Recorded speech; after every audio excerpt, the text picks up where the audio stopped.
A very warm welcome to IDFC First Bank presents Leaders of Tomorrow Season 13. I'm Ritvika Gupta and you're watching our special weekend edition Super Achievers Making New India powered by VoiceWord.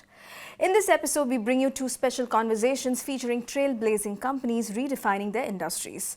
In the first segment, we speak to Srinivas Mendu, CEO, FundsIndia Private Wealth, and in the second segment, we get chatting with Srivastava Prabhakar, founder and CEO, Servify.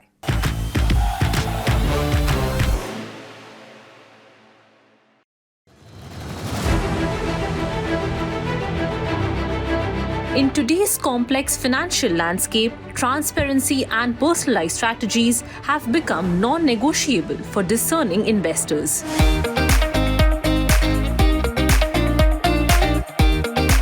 FundsIndia Private Wealth addresses this imperative. Founded in 2009 and backed by Westbridge Capital, the platform manages over 25,000 crores for 2.5 million plus investors. With 100% paperless investing and comprehensive strategies, FundsIndia delivers institutional-grade wealth management. Every investment decision is shaped by rigorous collaboration and deep expertise. Hear from their leadership across equity, private markets, corporate treasury, and estate planning as they decode the future of wealth creation. Corporate treasuries are considered to be the nerve center of all organizations to manage their capital in the most efficient manner possible and ensure that the risk is eliminated from the cash that they manage. What we try and do at FundsIndia is give them solutions which ensures A, that their money is as liquid as they would like it, B, we ensure that there is no impact cost on this money whenever they need it, and most importantly, the risk is controlled in a manner that is well suited for these entities. At FundsIndia, we are building and scaling the private market practice, giving ultra HNI and family offices access to curated, high-quality, institution-grade offerings, the likes of private equity fund, venture capital fund, private market opportunities, as well as pre-IPO opportunities. At FundsIndia, we believe that equity is the portion where clients look for growth, and fixed income is an anchor that provides stability to the client portfolio. Indian debt markets have evolved from regular fixed deposits and debt mutual funds, and now we have sophisticated products available like curated bond baskets, debt PMSs, credit AIFs, REIT InvIT units, all these products which provide sophisticated opportunities for clients. However, with sophistication comes complexity. This is where FundsIndia comes in. Over the last 2.5 decades, we have seen Indian financial markets evolving not only over the products but even the regulatory changes and the investor knowledge. With so many products at investors' discretion, we have seen that investors today face problem of plenty in choosing which product is right for their risk appetite and investment objective. At FundsIndia Private Wealth, we try to address that customer's dilemma and offer them the best available product considering their risk appetite and the goal of investments.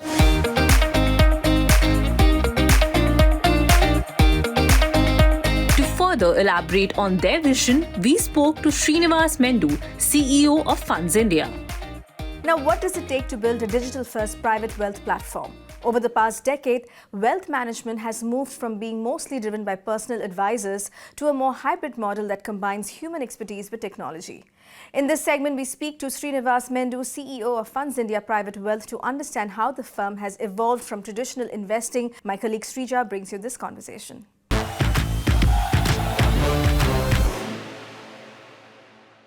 Thank you, Mr. Srinivas Mendu, for joining us on this special conversation on ET Now. We would like to try and understand that you have spent nearly 26 years across India's top financial institutions before founding FundsIndia Private Wealth. So what was that turning point that made you to decide, to build a digital-enabled private wealth management organization? Thank you, Srija. Thank you so much for having me here for this conversation. I think I was fortunate to work with great organizations in this country. Started with HSBC, That's where I started learning client first approach and the risk frameworks. I've learned a lot of risk frameworks from that great organization. And then I saw scale with ICICI Group. I was one of the founding members to set up the region for private banking under ICICI Securities arm. So that gave me understanding about the scale, right? Business scale. So, and I know from day one, I've always been thinking that I should start something on my own, right? In the wealth management space, because I saw the transitions, right? From MNCs to private banks in the wealth management space, and from private banks to the boutique wealth management space, right? The clients, the talent transition from MNCs to private banks to boutique. Then I started realizing, why is it happening, right? And there is a reason for this movement as well, right? And I wanted to start something on my own. And God has been kind, so met Westbridge. Westbridge wanted to, same thought process. They want to do something good for the clients. They want to build a business which can last for long. It's a longevity business, right? Wealth management. So our minds, matched and felt, I think it will be a great opportunity to start for Westbridge, because Westbridge acquired FundsIndia in 23-24, and they wanted to build a massive wealth outfit in this country. We would like to try and understand from where it all began for you, and what can you really tell us about the private wealth management, especially this particular vertical till date? Great, Srija. I think it all started with Westbridge thought process, because they've been in India for the last 25 years, managing their clients' money in India for the last 25 years, and generated significant alpha to these great institutions in US. And that's when they felt, knowing India, investing in India, but generating alpha to US institutions, right? How about starting something and doing something good for the country? So they wanted me to build from digital platform to a private wealth organization. And so when it started, I didn't have anything, right? It was only a FundsIndia brand digital tech platform, whereas wealth is completely different, and the needs of HNIs and HNIs are completely different, right? I had to start. And I didn't have anything, so I had to start from a Third Wave Coffee, which is again a portfolio company of Westbridge portfolio. So I started from there, Srija. It was in November 2024, and from there, I started meeting people and recruiting teams, and no office to corporate office to 25 plus locations in this great country. It all happened in last 14 months, Srija. Okay, can you also tell us a little bit about, in terms of the vertical, right? How has it done so far? Just the vertical. Yes, of course. So private wealth, again, as I said, we are able to scale this business massively and in a quick time, with 650 employees, 7,500 families, HNIs and UHNIs, right? And our endeavor is to do right things for the client and be a trusted advisor to a client, right? Therefore, I wanted to build an institution around that, and how can I align my banker and my entire institution to client interest. Okay. That is the core, right? And I want to do that from day one. Therefore, by design, we have built this institution around the banker. Banker is the fulcrum of this organization, right? Who manages the relationship with the clients, and therefore I wanted to align banker to a client interest. To make that happen, I have designed policies in such a way that a banker can't think like a transactional banker. He has to think and behave like a trusted advisor, and he has to be a trusted advisor from FundsIndia Private Platform, right? Private Wealth Platform. That's how we are built. Today, bankers are moving from one organization to other organization. However, I wanted to address that as well and give that stability to the client. To make that happen, I have removed the retirement. There's no retirement obligation. That allows banker to think long term. It also gives comfort and confidence and the stability to a client, right? That's the first point. Second, how can I change the banker mindset from a transactional to a client-centric? So that's my second, address. To make that happen, I have removed revenue target from the RM's, KRA, right? That allows banker to think long term and not to think about transactions, right?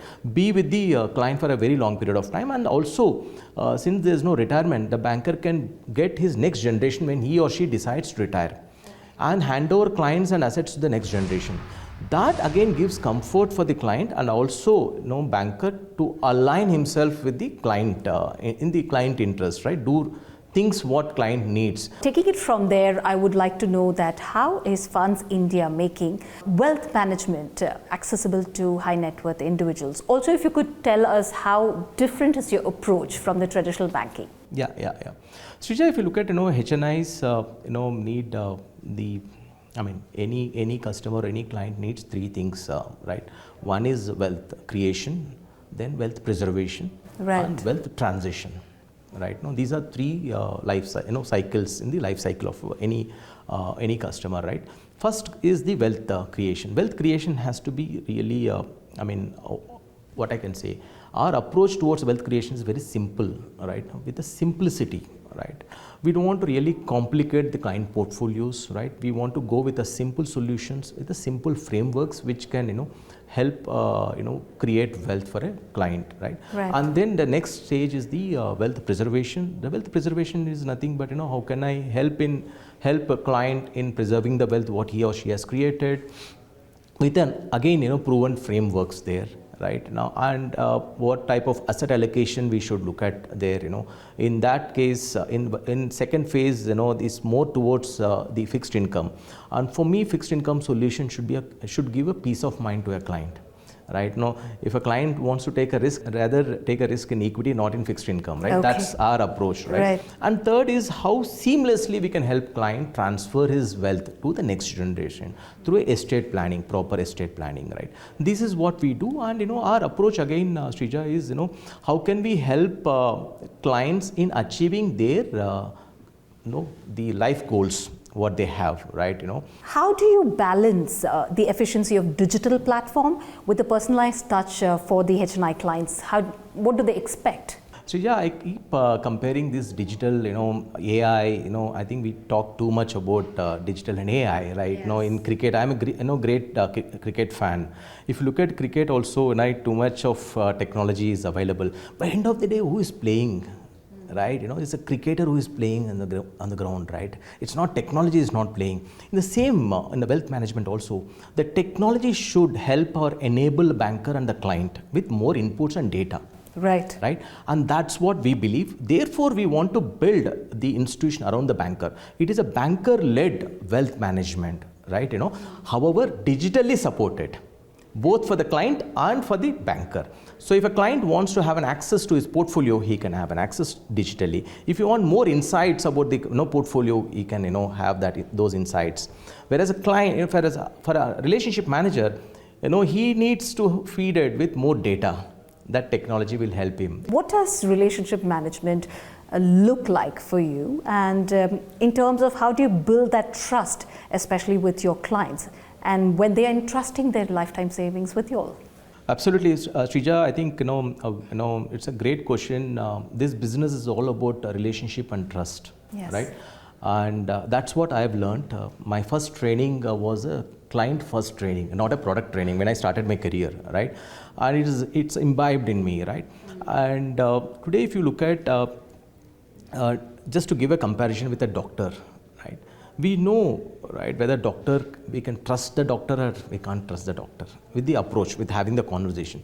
The same way clients are also can judge us, right, whether we can trust the relationship or not trust the relationship.